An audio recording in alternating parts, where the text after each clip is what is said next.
a little of the road from the habitations and the towns we know.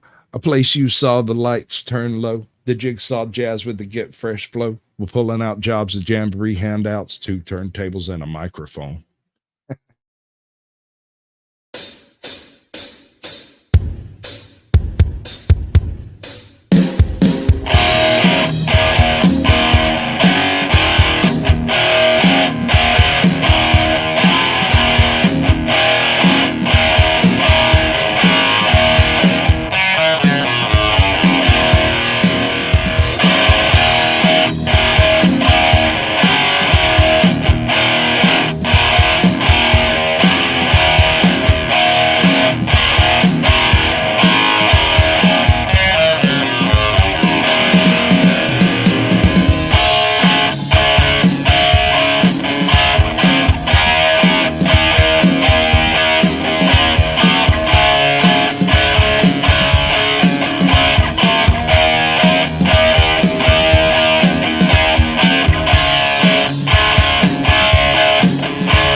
From high atop the battlements of Castle Curmudgeon, where, as a wise man once said, there is only one letter of difference between purify and putrefy.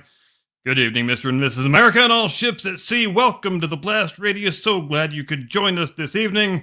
Happy Birthing Persons Day to all you birthing persons out there. And aren't we all so much happier living in a new, more enlightened world where we no longer say hateful, transphobic, dehumanizing things like Happy Mother's Day? Here is your Decline of Western Civilization news roundup for the first full week of May 2024. Dateline Paris, Monday, 6 May. In a story with more story to have, French President Emmanuel Macron and EU President Ursula von der Leyen, who has still got, in the opinion of this reporter, the greatest real-life comic book villain name of all time, brought in Chinese President Xi Jinping for a lavish state visit regime to save them from Russia. Now, those of you fans keeping score at home might recall that the European coal and steel community, the original precursor organization of the odious, many-tentacled bureaucratic monster we now lovingly know as the European Union, first came into existence as a sort of Europe-only economic outgrowth of the NATO alliance. The thinking being that if we're going to militarily defeat Soviet communism when the time inevitably comes, then we'll need to be able to marshal our collective energy and industrial resources, namely coal and steel, toward that end. And now the EU is asking communist China for massive financial help in holding back the tide of Russian hegemony. Russia that's no longer communist since 33 years ago, and is such a formidable military threat that they can't defeat Ukraine despite having it surrounded from two sides on land and one side on sea, and they've been trying for 2 straight years. Like I said, if we tried to unpack all the layers of irony here, we might actually break the space-time continuum, so best to just move on to the next story, I think. Dateline The Hague, Tuesday, 7 May. In an all-too-rare instance of Europeans acting more like Americans than the Americans do, police in the Dutch capital arrested upwards of 125 idiot pro-Hamas protesters and then brought out the heavy equipment to quite literally bulldoze and steamroll with extreme prejudice the encampment they had established for their little terrorist cosplay party. And let's face it, the brute force heavy equipment approach is probably the right one when you are dealing with a piece of land on which young, entitled radical leftists have been sleeping rough for upwards of a week. I am reminded of the list of humanitarian aid relief that was put out by the little Hamasniks on the campus of the University of Chicago the other week. A list that included condoms, lube, abortion pills, and something called dental dams for oral sex. And my God, I'm still 41 days removed from turning 50, but I must be getting old because I do not have the faintest idea what a dental dam for oral sex is, and I don't think I want it explained to me either. The point being, when these people have been living on a patch of ground for longer than like 45 minutes, the correct approach when you clear them out is probably to bring out the bulldozers, remove at least the top 18 inches of topsoil, then bring in a hazmat team, then bring in a priest and an exorcist. Hell, you might as well grab a minister and a rabbi too. You never can be too careful. And afterward, in the interest of ecumenicalism, maybe they can all walk into a bar together. Dateline Washington, Wednesday, 8 May. Representatives Marjorie Taylor Greene of Georgia and Thomas Massie of Kentucky have released the full text of their bill with which they seek the vacating of the speakership of the House. I know it seems like these events can move pretty fast. After all, less than a year ago, we saw the installation of a brand new House Speaker, and everybody in the media flipped the hell out about him being a dangerous Christian nationalist who is obviously far too Trumpy. And then, on the very next episode of Extreme Political Makeover, Washington Edition, that same guy is an establishment deep state darling who is being kept in power at this point by the same opposition party that was declaring him an existential threat to democracy about 5 minutes ago. I'm not going to read out this entire thing because, shit, we might be here until midnight if we did that. You know how each clause in a House resolution begins with the word whereas? Let's just say this son of a bitch has got 31 whereases in it. But here are a couple of my selected favorites. Whereas Mike Johnson sent the Republican conference a letter making promises as to what type of speaker he would be and outlining his plans going forward. Mike Johnson put forth 7 tenets that would guide the conference under his leadership. Number 1, restore trust by ensuring total transparency, open processes, and regular order. Number 2, advance a comprehensive policy agenda supported by conference consensus. Number 3, promote individual members and thus the whole team by working to understand and emphasize each member's unique strengths, district dynamics and challenges, and individual goals and objectives. Number 4, engage members in productive working groups to formulate solutions in key policy areas and enhance our internal communications and team building. Number 5, effectively message to persuasively inform the Republican base and the American people of our policy agenda, why we are pursuing it, and how it will ensure liberty, opportunity, and security for all Americans. Number 6, build and utilize external coalitions in the conservative ecosphere, including think tanks, policy groups, and other allied organizations that can contribute to our efforts. Number 7, develop and grow our majority by building upon our resources and expanding the base to successfully advance our conservative vision and agenda. Whereas Speaker Johnson has not lived up to a single one of his self-imposed tenets. Whereas a 2-part omnibus split into 2 minibuses was crammed down our throats and passed under suspension of the rules, with only 1 day to review it, to which I can only add, whereas if American conservatives continue to place their hopes in a Republican Party that has done literally nothing in this century to advance the cause of conservatism, they should stop being surprised when stuff like this is always the end result. Dateline Berkeley, Thursday, 9 May.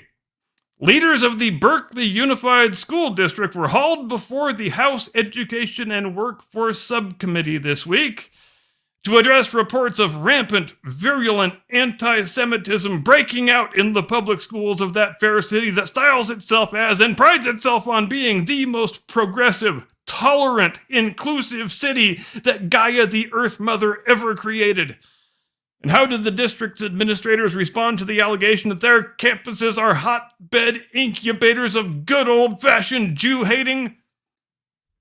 Well, come on, I think we both know how they responded. I think we have all seen this movie before, Because, yeah, you guessed it. They proclaimed the allegations totally 100% false, and they declared that the people making such allegations, well, they must be white supremacist patriarchs who just hate seeing strong, powerful black women in positions of power. I believe in the Platonic school of rhetoric in ancient Greece. They called that the Tiffany Henyard gambit. No, damn it, I'm not the racist. The people who say I'm a racist are the damn racists. And best of luck with that strategy. I'm sure it's going to work out great, because when the race hatred in your district has reached such a fever pitch that you're actually being hauled before Congress to explain how you, as the authority figures in the district, allowed an educational environment to exist where Jewish children are being subjected on a daily basis to the sort of invective that would have been right at home in National Socialist Germany in the spring of 1938, the best play is to just hand-wave it away and accuse your opponents of making the whole thing up. In fact, I think it's probably all a Jewish conspiracy. Dateline London, Friday, 10 May. In a story that proves you're never too old to make a complete ass of yourself trying to impress the youngsters, 2 geriatric green extremists were arrested this week at the British Museum after they employed a hammer and chisel in an attempt to destroy the glass case covering one of the 4 extant copies of the Magna Carta. And I guess this is another case where we have no shortage of layers of irony, and not just because this was an 82-year-old and an 85-year-old trying to establish credibility with a movement, most of whose members were born after they had already reached retirement age, but also because, on a certain level, this is a more sensible and coherent act than these things normally are. For while on the surface, it might look like just a wanton act of destroying a precious historic object just for the sake of destroying it, this act of destruction actually comports pretty nicely with the modern woke radical leftist program. For after all, what was Magna Carta? Magna Carta is history's very first document in which it was ever codified the concept that government power is not supreme and unreviewable, but can be constrained by the granting or the withholding of the consent of the governed. Magna Carta gives us the kernel of the idea that later develops into the English Parliament, and that then is the wellspring of all the democratic institutions that exist on this fair planet today. And if there is anything we know about the woke radical left in the 21st century, it is that they absolutely love top-down brute force, unreviewable government power, the kind of power that only absolute monarchs used to wield.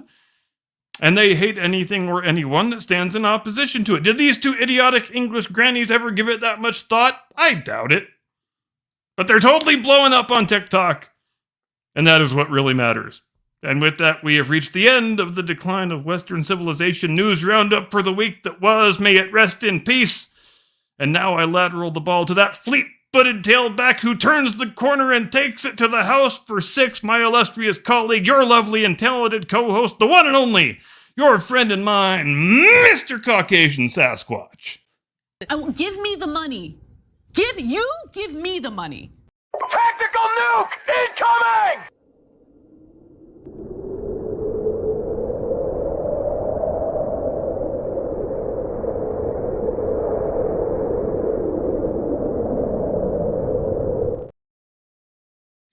Good evening, ladies and gentlemen. Welcome to the Blast Radius, where tonight we're going to discuss the development of an AK-50. I'm excited. Apparently, somebody running for Senate or Congress or something is doing it. Brandon Herrera. Anyway, Herrera.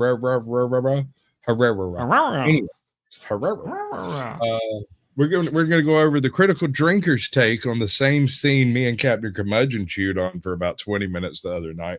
Pretty sure it's the coal-fired spaceship scene. And I've got apparently an individual who wants to be vice president who had a worm eat part of his brain, literal freaking brain worms, but he's suitable for president. We're going to do all of that and whatever Captain Curmudgeon's got in mind. So, what's your plan there, bud? What we got? How often do we get to talk about literal brain worms? What a gift from the heavens that is. Full on Congress approved brain worms. Like for real though. Well, and then it gets better because within 48 hours of the confirmation that he's got this brain worm problem, he goes on television and says he is cool with full-term abortion, which Maybe he might have to blame that on the brainworm one day. Who knows? That's pretty hardcore, man. I mean, yeah, I can't. I'm not even going to comment on that one. I would probably say it's nefarious. And I don't blame you in the slightest, my friend. It's just that's just whole concept just bad. It just popped into my head as you were talking about it. Wow. So about that roundup, we got all kinds of weirdness going on in the world today. What's Don't we though? What's the weirdest thing? Is it the hardcore leftists fighting the hardcore leftists over the ability to scream about hardcore leftism? I thought it was pretty impressive that they're able to actually get little old grannies in their 80s to participate in their destruction of artistic objects, little projects. Because talk about, I mean, it's kind of, isn't it kind of the same logic whereby the terrorists first started putting suicide vests on women because they're just women, they can get past the security, ain't nobody ever gonna notice. So when you need to go smash the Magna Carta, you just find a couple of 85-year-old grannies and they can put their hammers and chisels inside their coats, and I mean, nobody's gonna pat those two down on the way in, are they? And then we can rewrite history as though it never existed. Did you know that Black Lives Matter is suing the financiers of the Palestinian protesters? I find that I did not, but I would be fascinated to hear more about that. Something to do with lack of revenue or something. They're actually suing them on the basis of they're not funding us, they're funding them, and that's not acceptable, as I understand it. But that is the most ironical bullshit I've ever heard in my life. Now, is this the same Black Lives Matter that had to file bankruptcy last year, even though they had hundreds and hundreds of millions of dollars lavished on them by every single corporation in North America just a few years ago? Because it is an auspicious achievement to blow that much money in that little time. I'm just telling you right now. Well, all it takes is a couple of multi-million-dollar mansions and Bob's your uncle, bruh. Yeah. You just give them to no, we didn't buy this fabulous mansion for ourselves to live in. We're doing our very important BLM training here.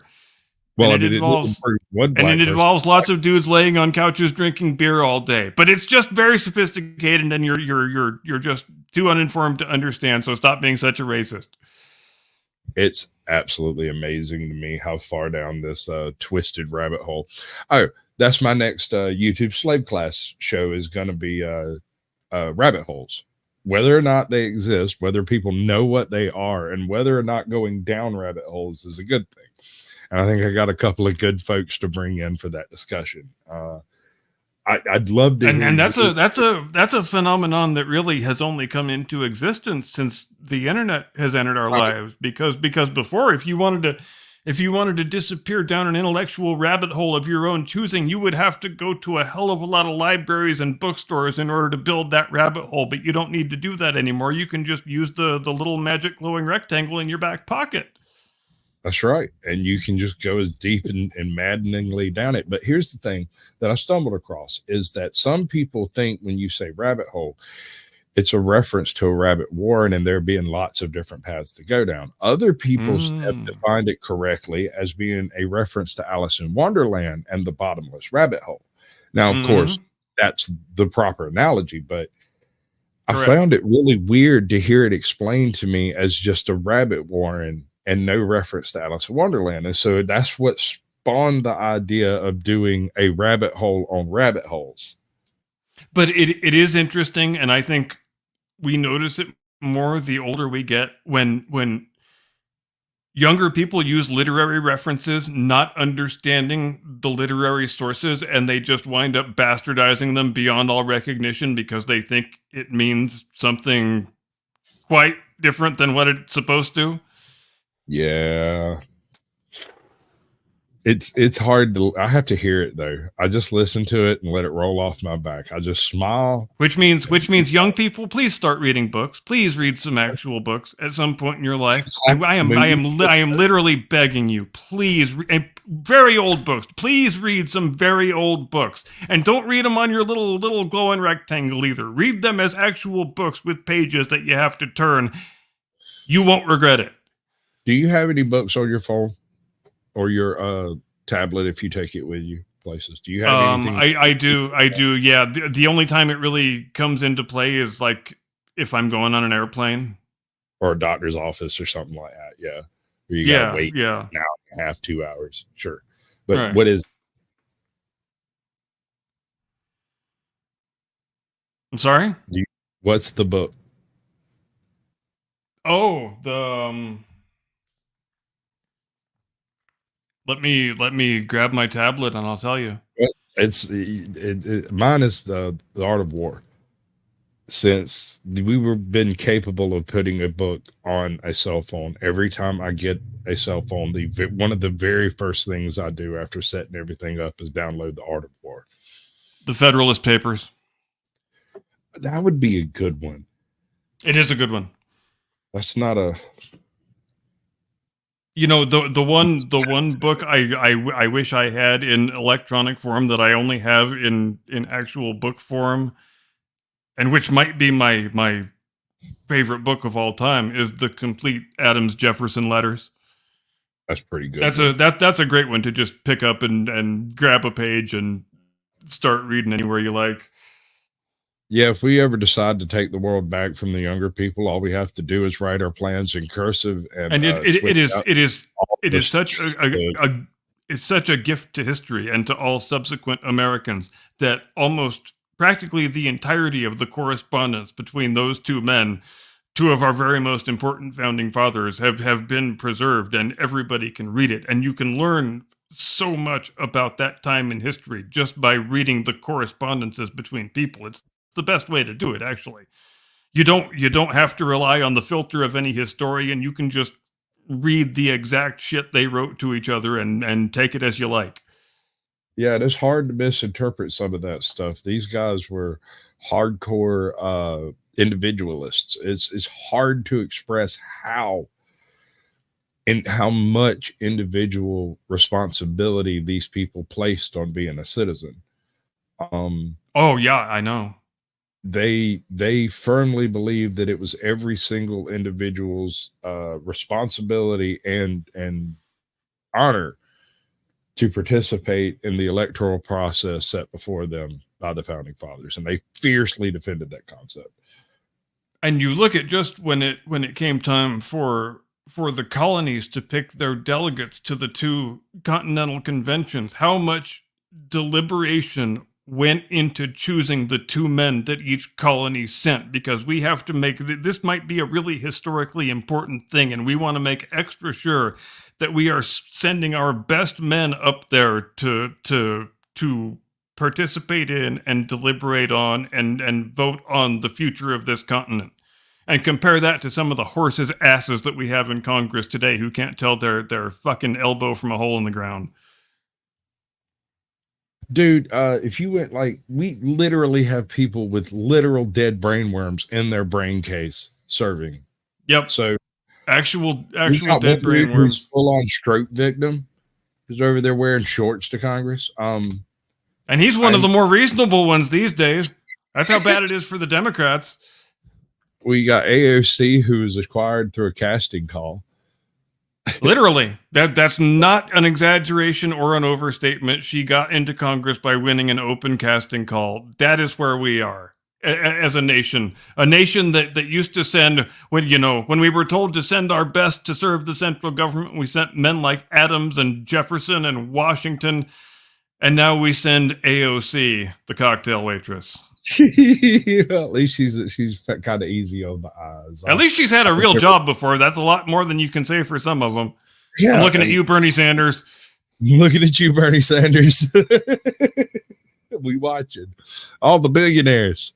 Bernie Sanders, who just this week announced that he is running for yet another term in the Senate at the age of 82. because we got to get all these old men out of here and get in some new blood. Because if you're taking me out here, you're gonna have to take me out on a stretcher. Dude, you do that way too well. We definitely should do some Bernie Sanders bits, because that's a decent one. Oh, you know what? You know what? Can I drop something on you in the audience right now? I got a big surprise. I meant to mention this to you beforehand, but I forgot backstage. Go for it. I've spoken with Black George Washington, and he's told me that he is willing to do a freestyle recitation of the Gettysburg Address right here tonight. That's terrifying. Okay. You heard it here first, folks. We haven't heard from Black George Washington for a few weeks. He was getting kind of pissed off about it. I think we might need to throw him a bone here. Oh, wow. All right. So the part of the reason I got involved in YouTube, I was sitting around. I ended up having a conversation with Swiss Miss in one of the dirty back alleys of YouTube. And something she said, and the encounter with Yuri Antoinette when she was starting her camp channel and being her first subscriber and deciding to use my trolling powers for good, and seeing how quickly she built her channel and it became a thing in her life that was obviously beneficial to her, I was like, well, maybe I could do more. But I hadn't decided to actually start the channel until Brandon Herrera announced that he was making the AK-50. And in one of the early videos of the AK-50, he made a statement that, if I can get this to a saleable product, to an on-the-shore variety, I might have to give away the first couple of hundred to YouTubers or whatnot. And that was the nail in the coffin of me not being a YouTuber. I immediately sat down and came up with a name and set everything up. And now here we are. But you can blame him for all the terrible jokes. They're all his fault. But check out blame the guy with the AK. Check out this absolute specimen. This guy is every bit of man meat you could ever want.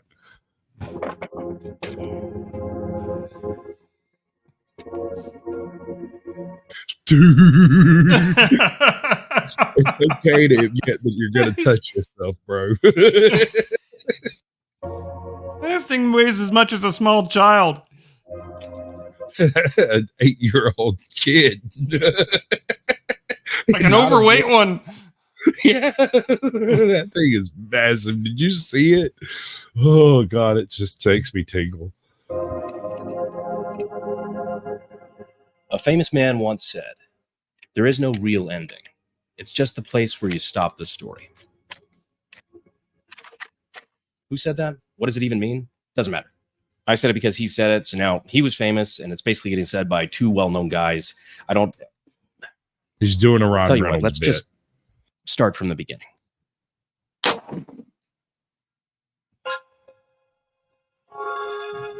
I love this man. I kind of want him to have children just because I can't have his children. That's a slick little intro sequence. I like that.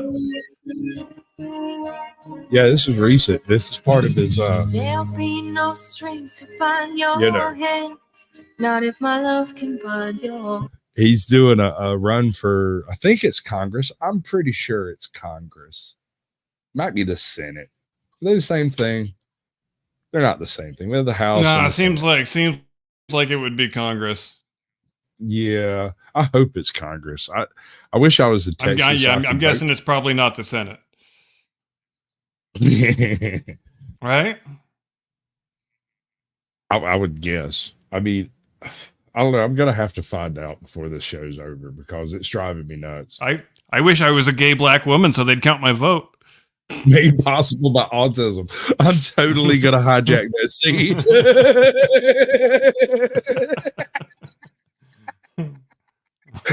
He made me a particular image.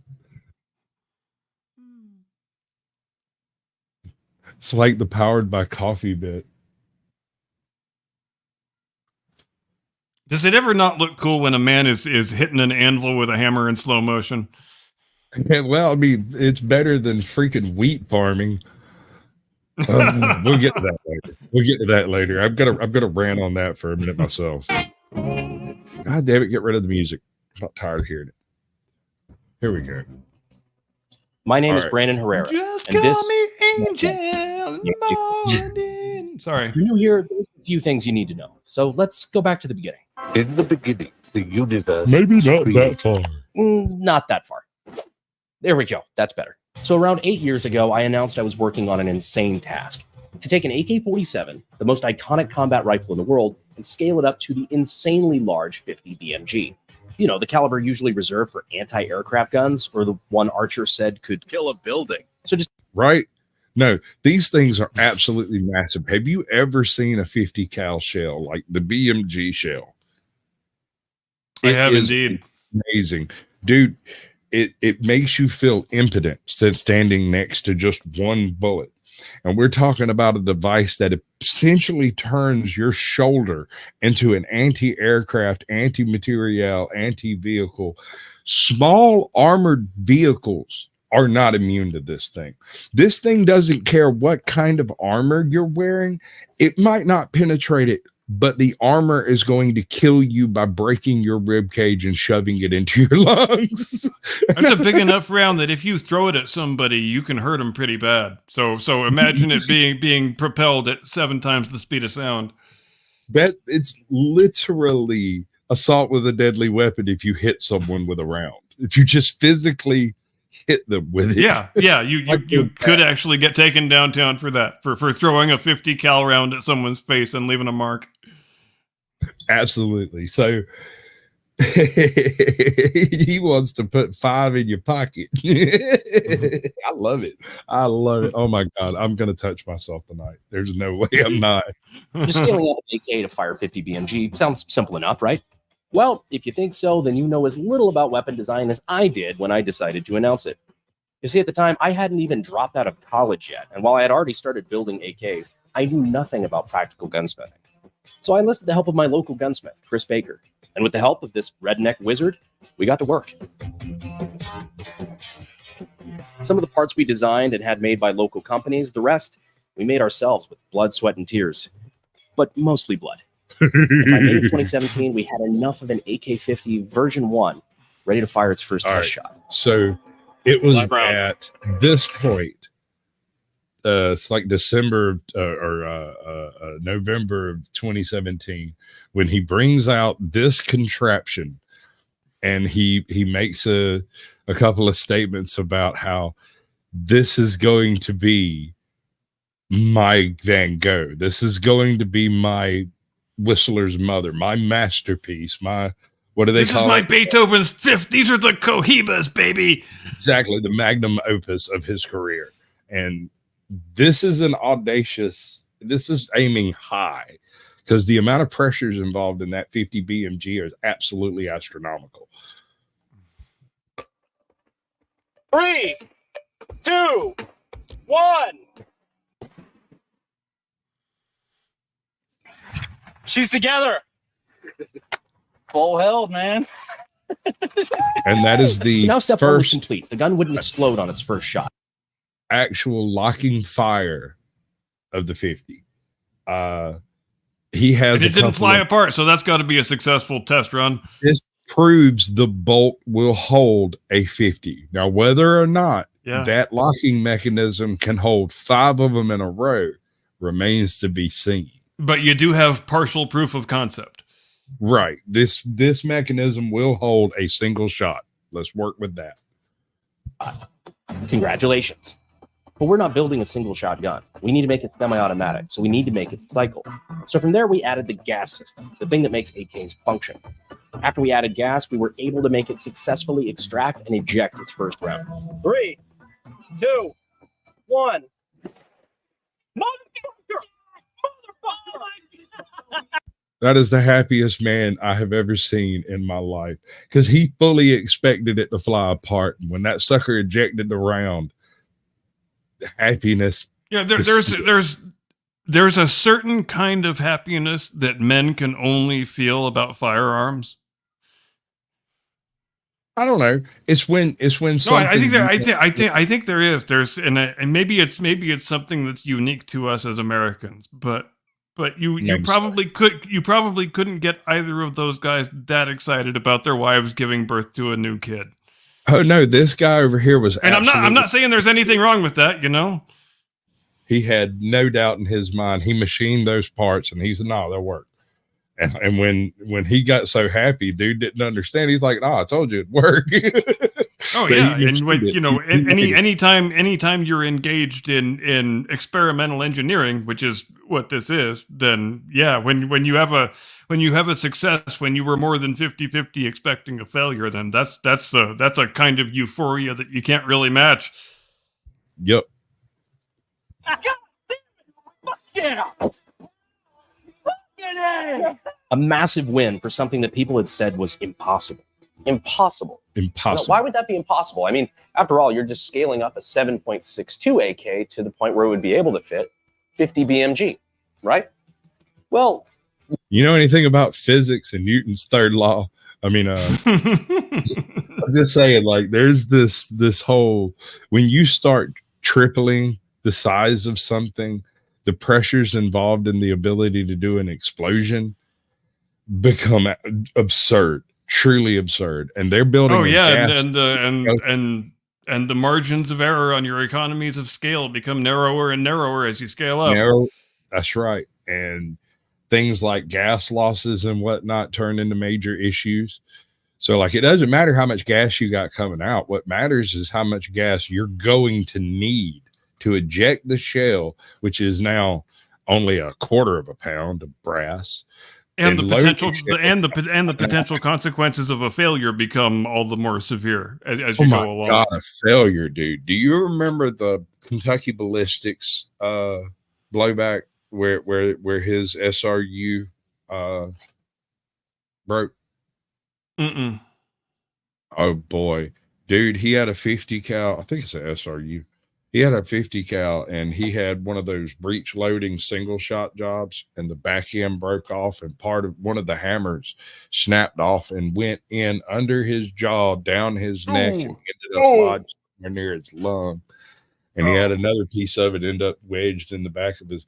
He rode to the freaking hospital. You've heard the term on YouTube, put a thumb in it. That's what they're referring to. Is his dad rode with him while he drove, if I'm not mistaken, rode with him while he drove because he had to keep his thumb in his jugular. Jesus, that's a pretty good illustration of the point I was just making, isn't it? It is. When those things fail, it is like several sticks of dynamite going off right in your immediate vicinity. It is. Oh yeah, because it, you know, if and when it fails, considering the explosive potential that you've got contained within it, you're going to have pieces flying off of that thing that are just as deadly as a speeding bullet. His safety glasses saved his life that day because they deviated one of the pieces just enough that it hit and scraped by on the hardened acrylic of the glasses instead of actually catching his eye socket. I mean, it still knocked the flying hell out of him, but it didn't kill him. And I think he would have been a dead man laying right there if he hadn't had those safety glasses on. Yeah, there is something to be said for eye protection from time to time. I'll give you that. We might take a look at that later. I have to go get the video. I don't think we can actually show the explosion itself, but we could probably do a breakdown on what went wrong. Something like that. No. You see, that's where you run into two different issues. First one being, even though the size of the bullet is getting bigger and the size of the gun is getting bigger, the size of the person using it stays the same size. Meaning that if you just scaled it up 1-to-1, you'd end up with something that looked like this. Not something that's really usable to anybody. Not like you could, because that's where your second problem comes in. That wouldn't work anyway because of something called square cube law. Square cube law is kind of an understanding of physics that things don't scale up or down on a 1-to-1 ratio. In fact, it's a lot more dramatic. For example, doubling the size of something doesn't just double everything else, like area and volume. Those might correspond by being 4 times or even 8 times bigger. Without getting too fucking Bill Nye on you, a simple explanation of that is why an ant's feet are allowed to be super tiny and an elephant has to have 4 fucking tree trunks to be able to support its weight. It's not a one. That's pretty good. I might have to clip that and bring it back for later explanations on the square cube law. But yeah, that was a more academic telling of the point we were just making a moment ago. Right. And it's hard to explain it in explosions and whatnot, because we do things in megatons, and now we've got Yeah. gigatons. So like, I don't know. I might have to go look for that. No, That but might- this is a case where, you know, if just in the abstract, if you do the experiment on a small scale and it fails, then you might get a little scrape on your arm. If you scale it up and then that has the same failure, it might blow your fucking face off. Yeah, it's gonna blow something off. Then you have issues with gas volume, with relative pressures. Look, all of this to say, not as easy as making this much bigger. A lot of engineering, a lot of math to be done. But let's get back to the AK-50 timeline. I know a lot of you may not be super interested in gunsmithing and weapons technology, weapons design kind of stuff. But if you are, I hope you know you can get your start at sdi.edu using the links in the description and the pinned comment. So to help with this engineering workload, we had a lot of help, including my Brass Shameless plug. Shameless plug. Valley internship program, which, among other things, is where I found my current head gunsmith, Zach, someone who would prove essential in completing the 50 project. So after redesign, after redesign, after redesign, we settled on what would be the AK-50 V2, which would go away from the heavy and expensive milled receiver in favor of an easier, cheaper, and lighter stamped receiver. And in May of 2021, we were ready to test to see if an AK-50 could actually fire and cycle consecutive rounds, which it motherfucking did. Cycling test with Right? in 3, 2, 1. I felt that trigger reset.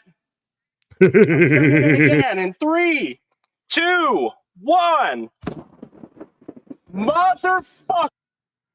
That is a very happy man. Do we So, do we know how big of a magazine he's proposing to put on this thing when it's the 5 finished product? 5 rounds with extendable magazines of various descriptions. So in terms of number of shots, you're still wielding an M1 Garand, but you're packing quite a bit more punch. Boy, like, son, you're talking about having an effective range against vehicles out to a mile. Yeah, I'm just saying it's good to hit what you're aiming at. That's true. That's true. It does not say a thing about the operator, but the individual sending lead can end anything. It'll stop anything short of a main battle tank. I mean, this thing is amazing. The whole concept behind it. When I heard about it, I was like, impossible. It can't be done because the stresses are, you'd have to use like titanium bolts and stuff. Apparently not. Apparently I was wrong. And credit where credit's due. Fucker.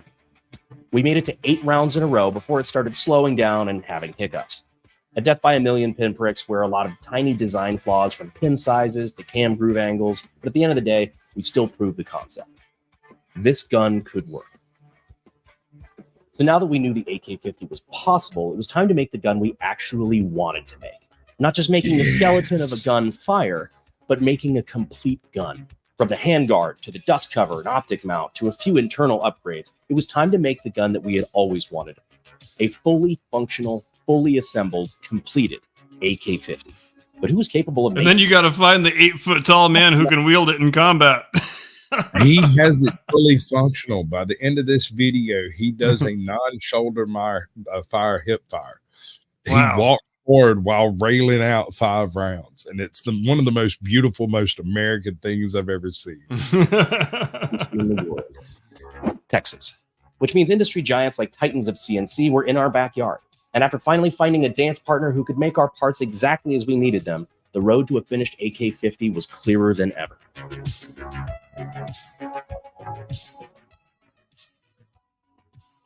But we made a lot of changes to the core of the gun over the last couple of years from what we learned from the V2. And we needed to know if this new AK-50 would function as we thought it would. Look at that bad bitch. Oh my God. Anything there? Cool. So they didn't use any titanium in this build? Not that I'm aware of. If he has, it hasn't been mentioned. That's an interesting choice. That's what I thought, but he's planning on making an on-the-shelf model that can be sent to every single gun store in America. He wants these things as common as, well, the AK. I mean, it'll be a $1,500, $3,000 gun at least. Yeah, Until he I'm can- just thinking about the weight of wielding the thing in combat, hypothetically.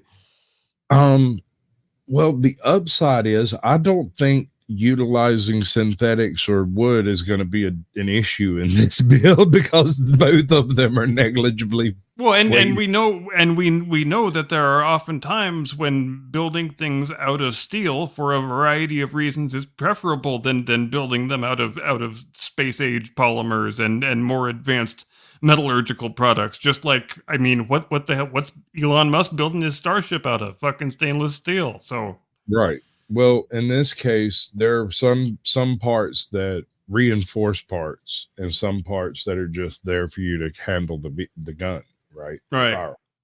So anything that's non-critical can be stripped away. And in the standard AK, it's actually over-engineered quite a bit, for safety's sake. So even if you get hot rounds and stuff. That's why so many of them are still going strong after 75, 80 years.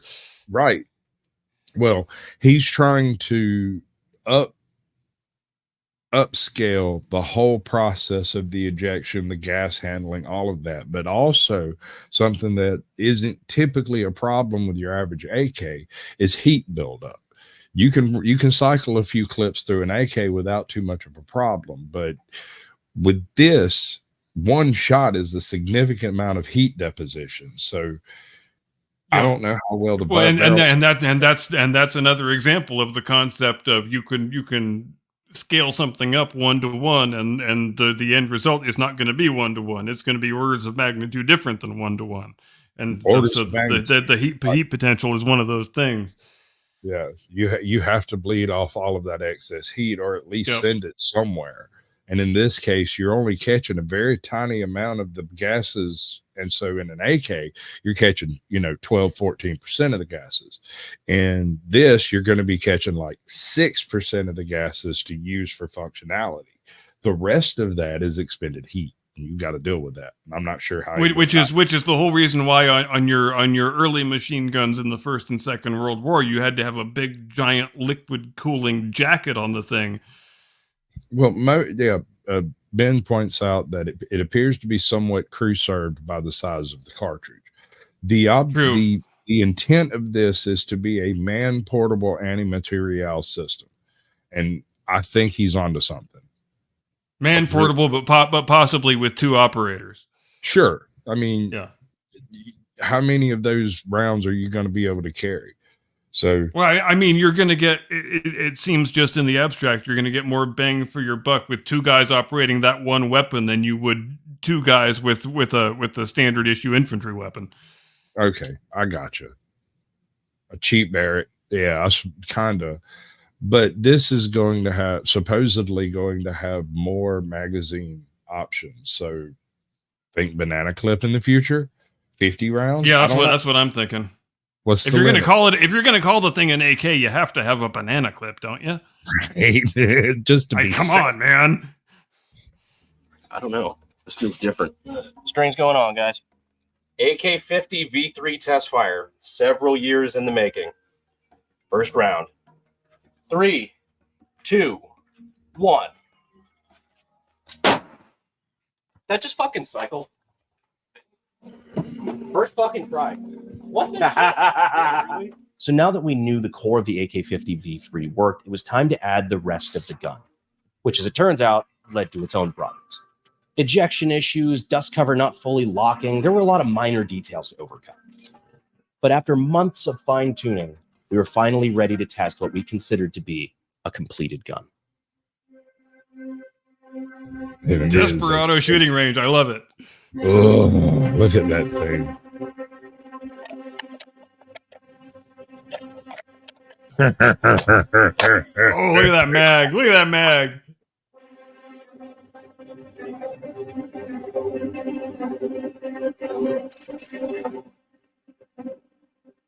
All right, going hot.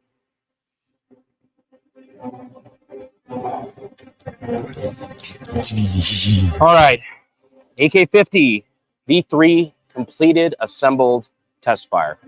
All right, so this is the first time he's physically been capable of pulling the trigger on it due to testing standards, right? It's always been a string up to this point. And his shoulder's about to have an adventure. Yes, sir. In 3, 2, 1. Did you see that look on his face and that giggle? That wasn't a giggle about that it cycled. He knew it would cycle. That was how hard it punched him. that was. I think my arm just went out of the socket. Watch it, dude. It's ugly. 2, 1. Ugh. Let's see. He looks at his shoulder as if to No, check to see. You know what that is? That's the same as the unwritten rule in baseball, where if you get hit by a pitch, you are not allowed to touch where the pitch hit you, no matter how bad it hurts. That's what he's doing right there. He wants to roll on the ground crying like a small child clutching his shoulder in pain, but he's not going to do it. Which is exactly why he is such a massive specimen of the species. Yes. Oh, yeah. All right.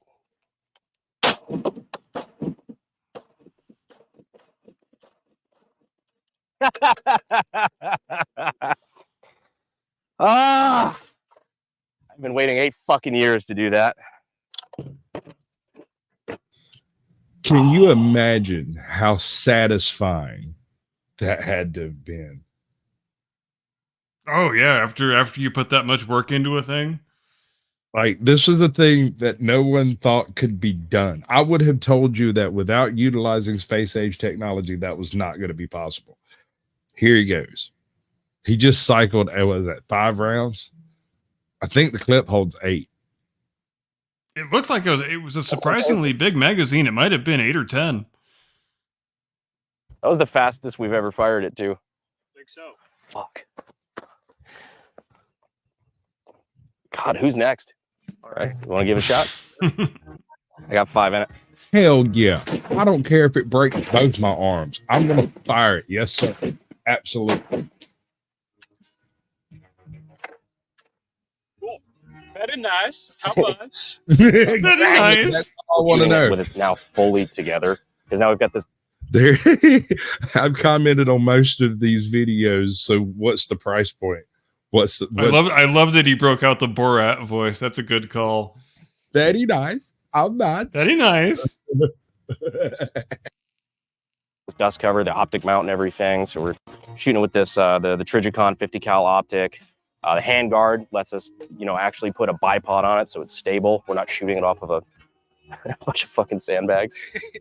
Yeah, having to being able to actually aim it instead of looking down the barrel. Now you're fixing to Sure, see what I think confirmed. might Very nice. be Just kind of sending it. Yeah. beautiful Bipod actually- bit of footage I've ever seen in my life. And going to what Ben just said about modern tool steels being exceptionally strong, I think also it's a testament to the precision of modern machine tools and just That's true. how badass those things are today.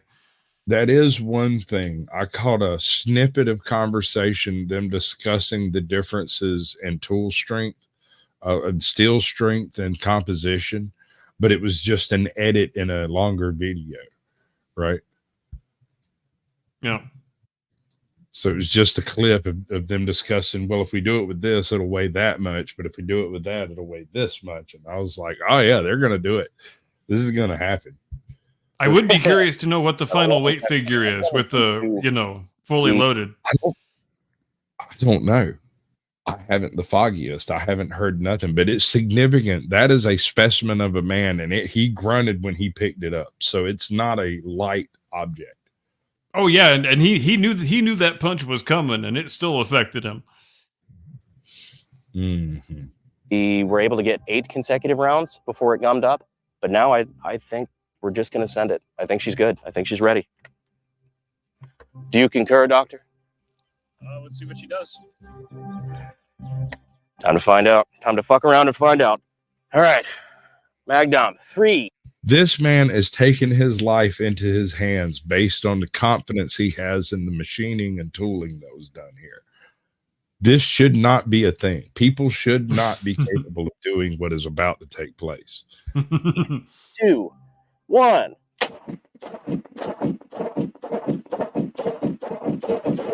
Oh, yeah. Okay, so you're in an armored car cruising through a suburban neighborhood in downtown Detroit. When homie breaks out one of these bad boys and just pierces your entire freaking vehicle like a bunch of like a little pin cushion. So I guess we've settled that there's 8 rounds in the mag. Mag dump. Yeah. There she is. Ah. In the words of the great warrior poet Ryan Reynolds. I'm going to go touch myself. Touch myself to my yes, sir. I think it's glorious, dude. Look at that thing.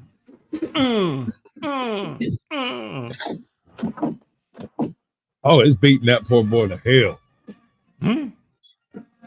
Threat neutralized.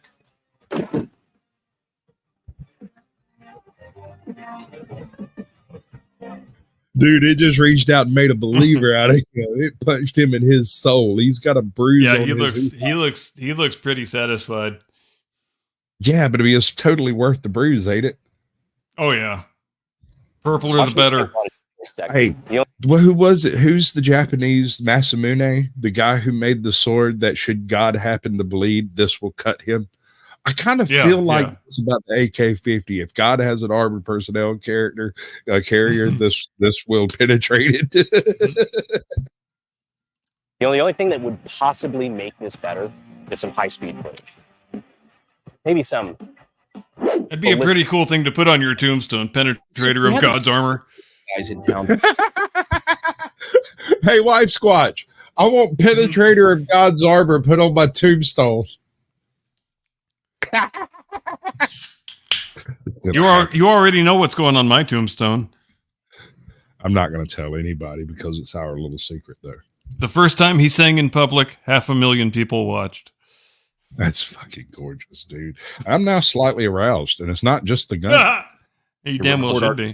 Jet slow motion video. We asked for their help on one more project.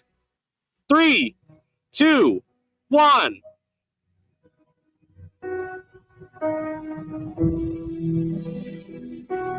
Anybody else see that? Let me show that tidbit again. Watch what happens when he sends this round to that barrel.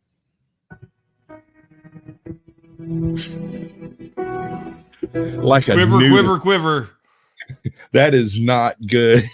This is not good. We've got to do something about that. Yeah.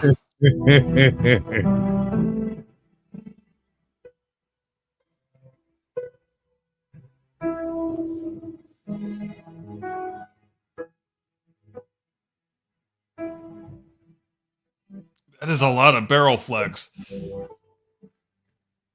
It's terrifying. Just because I've always wanted to do this. And keep in mind, hold on. Before we look at the most gorgeous scene in American history, that much they can't see that barrel flex when they're out there doing this. They did the filming of it and later got to go back and look, and that is terrifying. Oh yeah, you got to get super duper slow-mo footage in order to see that. Right? Like a freaking marbly pencil. This.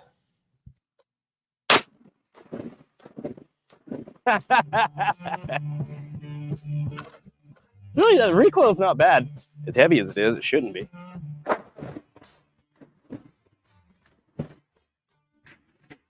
Time to shoulder fire this big heavy bitch. It's been a long time coming. See how much work it took getting that thing up to his shoulder? You know this man's been curling specifically for this shoot. I think that thing weighs 65 pounds. The limit for man portable, I think, is 80.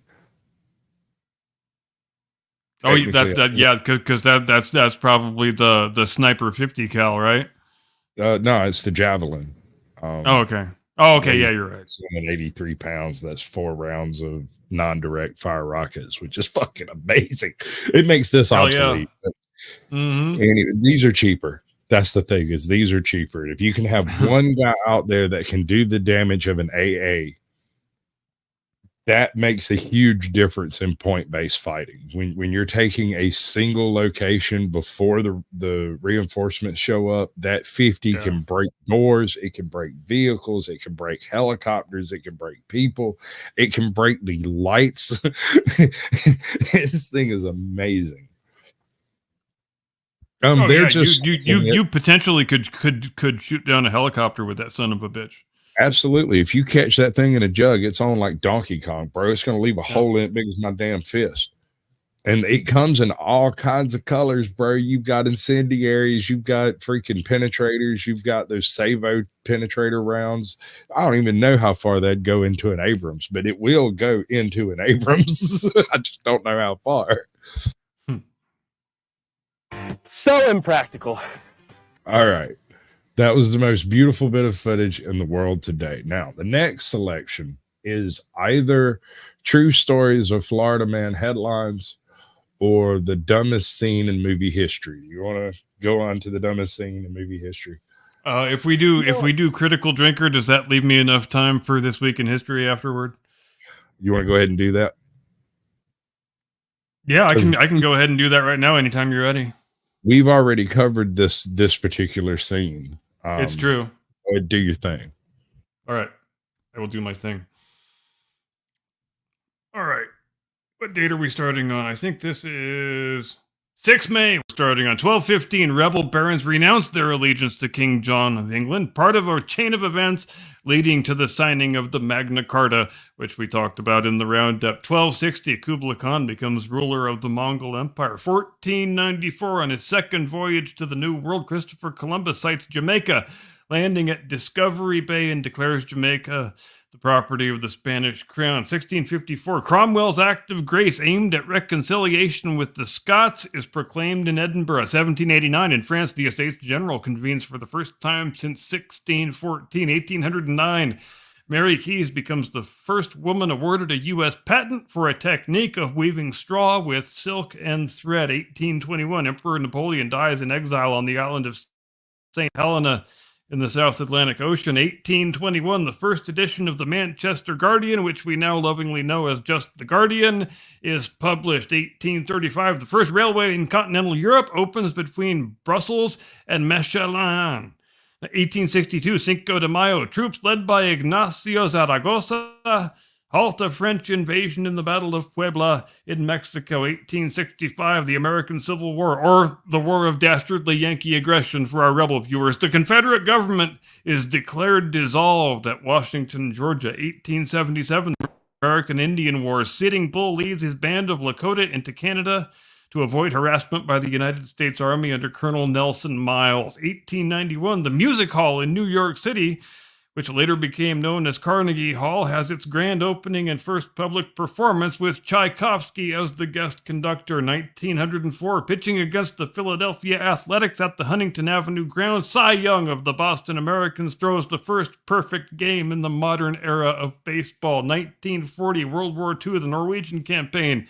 Norwegian squads in Hegra Fortress and Vinjesvingen capitulate to German forces after all other Norwegian forces in southern Norway had laid down their arms. 1945, the Battle of Castle Itter, one of only 2 battles in the war in which German and American troops fought cooperatively, takes place, and that is a hell of a good story. If you don't know it, we should probably do a segment on that one of these episodes. 1961, Project Mercury, Alan Shepard becomes the first American to travel into outer space on a suborbital flight.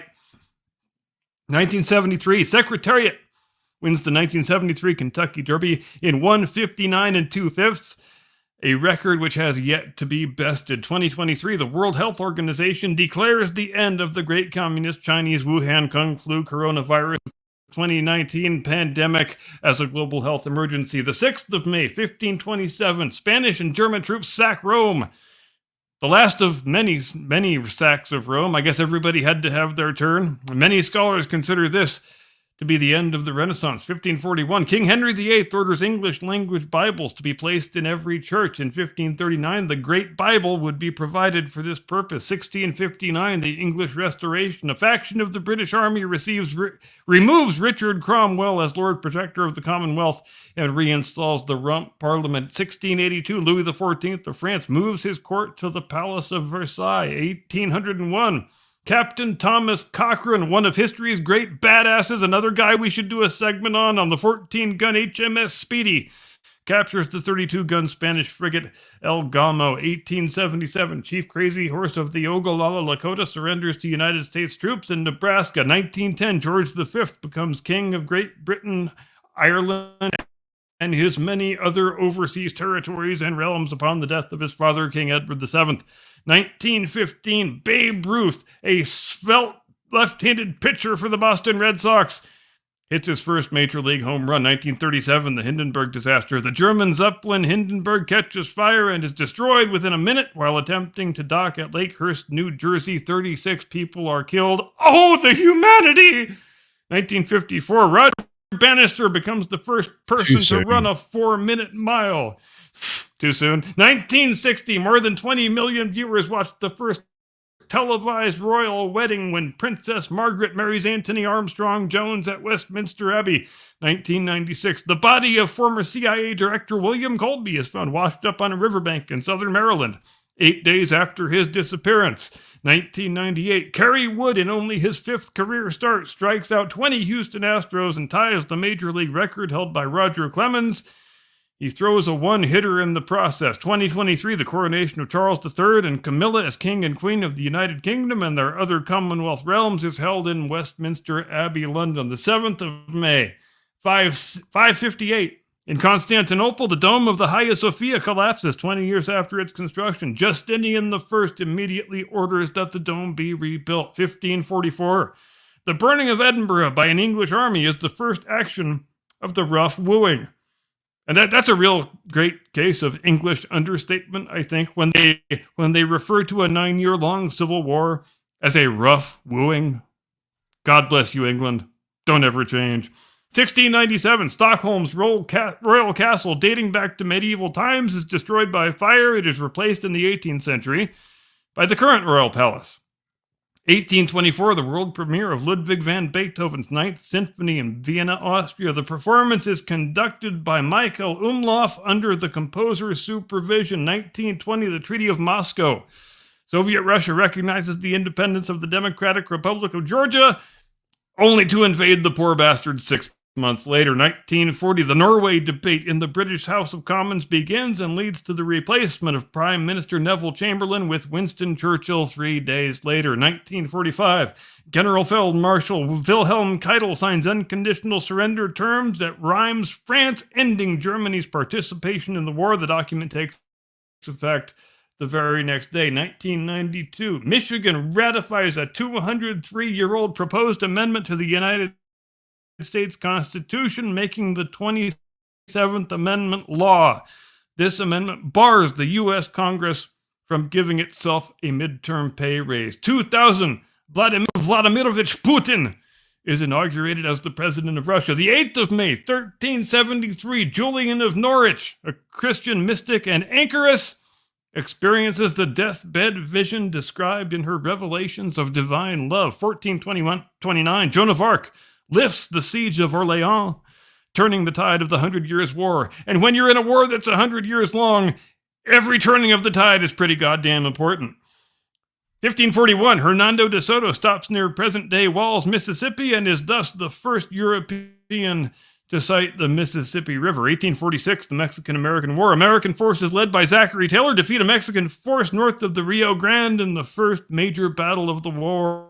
1886, pharmacist and former rebel General John Pemberton first sells a carbonated beverage named Coca-Cola as a patent medicine. 1927, attempting to make the first nonstop transatlantic flight from Paris to New York, French war heroes Charles Nungesser and Francois Colli disappear after taking off aboard the White Bird biplane. 1942, Gunners of the Ceylon Garrison Artillery on Hornsborough Island in the Coke Ghost Islands rebel in the Coke Ghost Islands mutiny. Their mutiny is crushed and 3 of them are executed.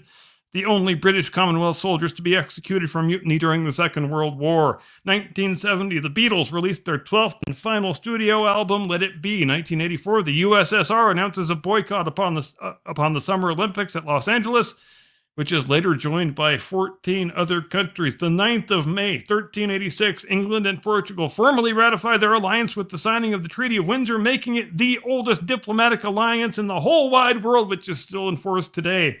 1671, Thomas Blood, disguised as a clergyman, attempts to steal England's crown jewels from the Tower of London. 1865, President Andrew Johnson issues a proclamation ending belligerent rights of the rebels and enjoining foreign nations to intern or expel Confederate ships. 1926, Admiral Richard E. Byrd and Floyd Bennett claim to have over the North Pole.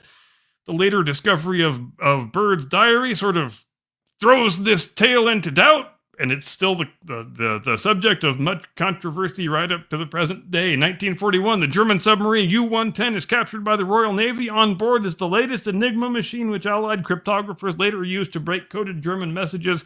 And for you movie fans, I regret to report that Matthew McConaughey and John Bon Jovi were nowhere in sight. 1960, the Food and Drug Administration announces it will approve birth control as an additional indication for Searle Pharmaceuticals' Enovid, making Enovid the world's first approved oral contraceptive pill. 2002, the 38-day standoff in the Church of the Nativity in Bethlehem comes to an end when the Palestinians inside agree to have 13 suspected terrorists among them deported to several different countries. The 10th of May, 28 BC, a sunspot is observed by Han Dynasty astronomers during the reign of Emperor Cheng, one of the earliest verified dated sunspot observations. 1291, Scottish nobles recognized the authority of King Edward I of England, pending the selection of their own king. 1503, Christopher Columbus visits the Cayman Islands and names them Las Tortugas, after the numerous turtles he observes there. 1773, the Parliament of Great Britain passes the Tea Act, designed to save the British East India Company by reducing taxes on its tea and granting it the right to sell tea directly to North America. This legislation leads to the Boston Tea Party. 1849, the Astor Place riot. A riot breaks out at the Astor Opera House in Manhattan, New York, over a dispute between the actors Edwin Forrest and William Charles Macready, killing at least 22 and injuring over 120. And I think that America can safely claim the title of worst opera house massacre in history, and more power to us for that. 1869, the first transcontinental railroad linking the eastern and western United States is completed at Promontory Summit, Utah Territory, with the driving of a golden spike. 1908, Mother's Day is observed for the first time in the United States in Grafton, West Virginia. 1916, sailing in the lifeboat James Caird Ernest Shackleton arrives at South Georgia after a journey of 800 nautical miles from Elephant Island. 1962, Marvel Comics publishes the first issue of The Incredible Hulk. 1975, Sony introduces the Betamax video cassette recorder, and the world's first home porno movie arrives 5 minutes later. In 2002, FBI agent Robert Hansen is sentenced to life imprisonment without the possibility of parole for selling United States secrets to Russia for $1.4 million plus diamonds. 2022, Queen Elizabeth II, in the year of her death, misses the state opening of Parliament for the first time in 59 years. It was the first time that a new session of Parliament was opened by the Prince of Wales and the Duke of Cambridge acting as councillors of state. And that is all I have got. Magnificent. Well done as well. So I was thinking about that opera house stuff. Not so proud about it. That's not one of those America should be number one in, but the rest of it was great. Thank you very much indeed, sir. All right, so are we going to check out the worst movie scene in history? You seem to be having connection issues. What's up, Grim? Welcome in, bud. Coming to Get You 64. It's decent. Lucky Laptop, welcome in. Just drop out and come back in, like relaunch your browser or whatever, see if that helps, and we'll move along. to the next tidbit we have on the list. Now, a couple of weeks ago, me and Captain Curmudgeon both went over the new sort of Star Wars movie, Scargiver, which is the sequel to Rebel Moon.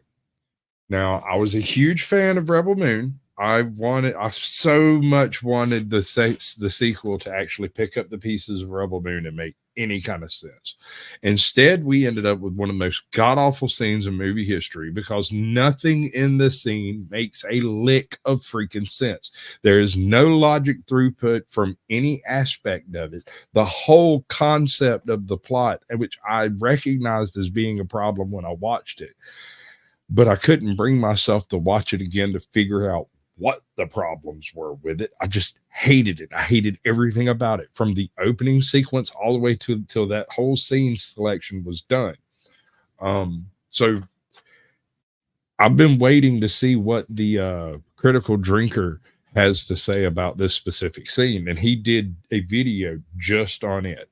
So usually when it comes to reviewing movies, it's better to focus on the big picture rather than getting hung up on the little details. But sometimes, just sometimes, a movie comes along which is so monumentally terrible and the scale of the flaws and problems so vast that it practically defies the ability of any film critic to properly convey. Unless you're one of those insane individuals that makes 5-hour videos talking about a single film. Anyway, that being the case, sometimes it actually does help to break a terrible movie down into smaller, more manageable chunks, a certain character, a particular story event, or in this case, a single 3-minute scene, the likes of which I've never experienced in all my years of consuming media. A scene which somehow manages to effortlessly fuse together overwrought soap opera melodrama, horrific acting, baffling creative choices, and grandiose allusions to classical. right. So up to this point, most of your visuals are striking, if nothing else. They are at least beautiful. You can look at them and you know that's a spaceship. It's using what appears to be rocket thrust to drive itself through space. And it has big giant flames shooting out the back of it when it's flying through space. Big giant flames shooting out the back. History that feel more out of place than Movie Bob at a salad bar, and does it all with such pompous, self-important seriousness that it genuinely had me laughing out loud at the idea that the creator probably considers it a piece of cinematic arts. You don't need me to tell you that the film in question is Rebel Moon Part 2, and the scene that... It's good to see my opinion of something validated, even if it is. Oh yeah. I think that the drinker is right on board with our review of this piece of shit. It's trash from start to finish. The only redeeming quality is the actual love of the set pieces and how much time was obviously taken to make it a beautiful. And let me ask you this: what director, except Zack Snyder, would see a shot of a girl throwing up a thingy of wheat and think, I need to make that super duper duper slow-mo? Well, Jack Snyder, that wheat throwing shot, that has got to be 16x slow-mo instead of 4x. God damn it. I want to focus on today is a flashback to a pivotal event in main character Korra's backstory. Because honestly, I think this one scene perfectly encapsulates all of Zack Snyder's major problems as a filmmaker, and I actually joked on Open Bar that you could spend an entire video picking it apart. So here I am, making an entire video picking it apart. Anyway, allow me to set the scene for anyone lucky enough not to have watched this piece of shit. God bless you. So Korra, sweet our generic child. strong female character, was once a highly decorated military officer in a kind of galactic space empire presided over by a benevolent royal family. Because, you know, super advanced pan-galactic civilizations with cultures that haven't progressed beyond the level of medieval feudalism are totally a believable thing. Bullshit! The scene in question takes place during the commissioning of the newly completed Dreadnought, the latest and greatest warship in the fleet, and the king and his family are there to oversee the ceremony, not knowing that they're actually walking into a trap set by their treacherous right-hand man, Belisarius. And for some reason, they decided to hold the ceremony in the ship. That dude totally didn't look like he was going to turn out evil. like, but shouldn't something like this be done somewhere more comfortable and appropriate, like the bridge, where you can have flybys and all kinds of pomp and ceremony? Or maybe the hangar deck, where there's enough space for the ship's company to muster for inspection and listen to boring speeches while they contemplate the horrible reality that they're probably all going to be killed in a slow-motion action scene made by a pretentious wannabe auteur director whose aspirations far outstrip his abilities. Anyway, I digress. Now, you might think this actually makes sense because it's all a ploy to get the royal family somewhere out of the way and murder them with as few witnesses as possible. So they take them to an engine room, a coal-fired spaceship. And I just can't get past the coal-fired thing. Like, were there no studio executives? Is there nobody in Zack Snyder's creative orbit who can go up to him and say, Zack, we can't have our intergalactic warp spaceships being driven by dudes shoveling coal. You know, the audience isn't going to make that leap with us, Zack. We just can't do it. I know you think it's a cool visual, but Zack, we just can't do it. Oh, makes sense, right? The thing is, everything else in the scene completely contradicts this idea. For a start, the king doesn't seem even remotely confused about being brought down here. In fact, he seems pretty pleased when he first walks into the room, which suggests that he expected to come here. He only begins to suspect that something's wrong when he notices the furnaces aren't lit. Where is the Charlie? Why aren't the furnaces lit? Oh yeah, the super advanced warship. Why haven't you bastards lit the furnaces? Coal-fired boilers. Coal-fired. I was like, I just thought I had misseen, and then when you called the same thing on it, I was like, that can't seriously be it. But yes, this is the most god-awful scene in movie history. This does, and not to mention the fact that they are reenacting the assassination of Julius Caesar in the most over-the-top, on-the-nose way that you could ever reference an historical event, and it's just fucking embarrassing. It's clumsy. It's clumsy and small-minded. I have got absolutely no explanation for how such a propulsion system might work, and I bet Zack Snyder doesn't either. It also kind of contradicts what was a cool visual, bro. The actual engine room, which seems to have a giant head as the engine core. It gets even more wild if you're I kind of feel like that was an attempt to appease some of the Warhammer 40K folks out there to have the engine core look like some dude's head. Because yeah, no idea. Your guess is as good as mine. Well, in 40K, that's kind of a thing. There are some ships that are driven by the will of deities being harnessed. It's wild, I know, but there it is. Oh, but maybe, I mean, if that's the only possible reference, then that's the reference. It's the only one I could think of, except because we know there is not another goddamn thing in these two pictures that is not a direct reference to something else. Exactly, and it's either that or Chronicles of Riddick, the Necromonger ships that are just big phallic heads, look like maces. Tarded enough to venture into the Rebel Moon wiki, where you'll find out that dreadnoughts are actually powered by interdimensional gods known as Kalis. Yeah, sure, okay. Also, the idea that Belisarius wants... So why then do we need to shovel the coal? Because it's a cool visual, goddammit. Shut up, racist. I'm guessing that the coal is simply used to fire the power plant for electricity on board to fire weapons and whatnot, perhaps. I don't. Well, my theory is I think Zack Snyder is the kind of purely visual filmmaker who makes his entire movie around 6 to 12 storyboards. He wants straight to Amazon Prime Swiss. He wants a certain number of visual shots, and he wants them to look a certain way, and everything else in the picture, the story and the plot and the dialogue and everything else is in service of getting us from one of those storyboards to the next. Here, this scene could have been played out in a medieval castle, could have been played out in a steam engine in the 19th century, could have been played out in a bar room in freaking Texas during the turn of the century. So any period in history you could put this scene in. Anything after the basic invention of the steam, of the use of coal, basically, and the invention of the knife. Yeah, pretty much. do this thing with as few witnesses as possible kind of falls apart when you realize that he's brought his own orchestra specially for the occasion. That'll be these guys over here with the bags on their heads. You serious?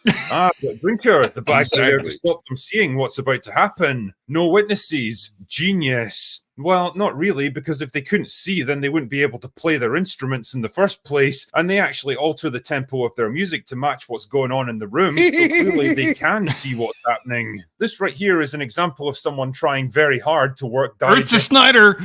film, which I'm willing to bet is something that Zack Snyder discovered right before making this movie, decided it was cool, and forced into the script without pausing to consider if it actually makes any sense. But what exactly is diegetic sound, you might ask? Well, basically it's a soundtrack that actually exists within the world of the movie, which both the characters and the audience can hear, as opposed to non-diegetic sound, which is something that's added purely for the audience's benefit to heighten the emotion or drama of a particular scene. The closest example I could give you would be this scene from Titanic, where the ship's orchestra decides to play one final melody as the ship sinks beneath them. It's meant to serve as a moment of poignant reflection amongst all the chaos and drama of the sinking, because it's intercut with various scenes of other characters that have chosen to accept their fate. The elderly... But the music continues playing unbroken in that scene, which is a Yes. beautiful tidbit of editing. I wouldn't have thought of it, but it's a beautiful touch. It's one of those things that goes with the Titanic, unlike anything else. It would be hard. And I just wrote a comment about the Titanic. How serendipitous. Lovely.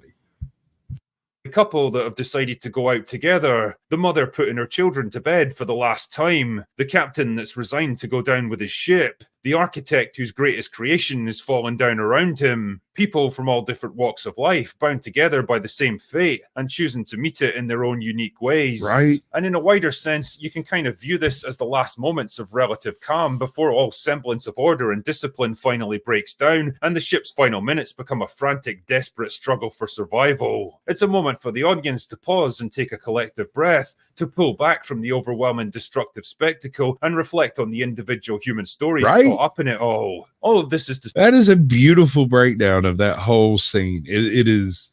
I've had difficulty trying to express exactly how that scene is portrayed. It's just a very well done bit.